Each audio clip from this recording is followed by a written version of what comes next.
Hi hello வணக்கம். இப்போ divorce அதாவது விவாகரத்து அப்படிங்கிறது ஒரு ஃபேஷன் ஆயிருச்சு. சினிமா வட்டாரங்களில் நிறைய பேர் தொடர்ந்து விவாகரத்து பண்ணிட்டு வராங்க.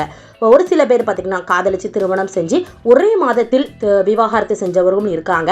1-2 வருஷம் கழிச்சும் சில பேர் பார்த்திங்கன்னா குழந்தைகள் பெற்றவரும் பார்த்திங்கன்னா அவங்க டிவோர்ஸ் பண்ணுறவங்க நிறைய பேர் இப்போ பார்த்திங்கன்னா நம்ம பார்த்துட்டு இருக்கோம். அதில் இப்போ ரீசெண்டாக பிரிஞ்ச நம்ம ஜிவி பிரகாஷ் மற்றும் சைந்தவி 2 பேருமே எங்கள் சம்மதத்தோடு தான் நாங்கள் பிரிகிறோம் அப்படிங்கிற மாதிரியும் ஷேர் பண்ணியிருந்தாங்க.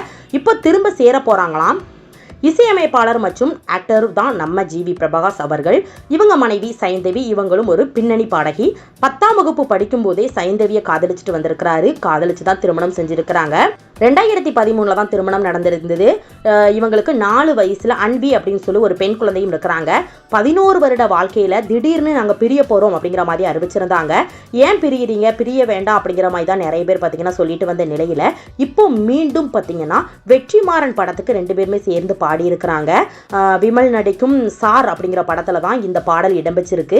இந்த பாட்டை பார்த்தீங்கன்னா இவங்க தான் 2 பேருமே பாடியிருக்காங்க.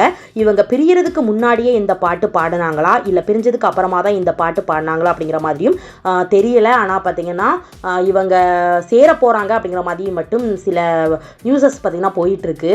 சில மனஸ்தாபங்களால் சில பேர் பிரியறதுக்கும் உண்டு. ஆனால் அது நிரந்தரமான பிரிவாக கண்டிப்பாக நிறைய பேருக்கு இருக்காது. சில பேர் பார்த்தீங்கன்னா எங்களுக்கு வேணவே வேண்டாம் அப்படின்னு சொல்லி பிரியறவங்களும் இருக்கிறாங்க. ஆனால் இவங்க அதில் ஒரு படத்தில் இப்போ திரும்ப பார்த்தீங்கன்னா பாட்டும் பாடியிருக்கிறாங்க 2 பேரும் சேர்ந்து.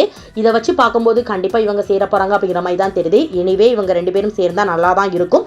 நீங்கள் என்ன நினைக்கிறீங்க, உங்களுடைய கருத்துக்கள் என்ன அப்படிங்கிறதையும் கீழே கமெண்ட் பண்ணுங்கள். நெக்ஸ்ட் வீடியோ பார்க்குறதுக்கு முன்னால் நம்ம நியூஸ் சேனலை மறக்காமல் சப்ஸ்கிரைப் பண்ணுங்கள். பக்கத்தில் இருக்க பெல் ஐகானையும் மறக்காமல் கிளிக் பண்ணுங்கள். அப்போ தான் நான் போடுற வீடியோ உங்களுக்கு நோட்டிஃபிகேஷனில் வரும். தேங்க்யூ.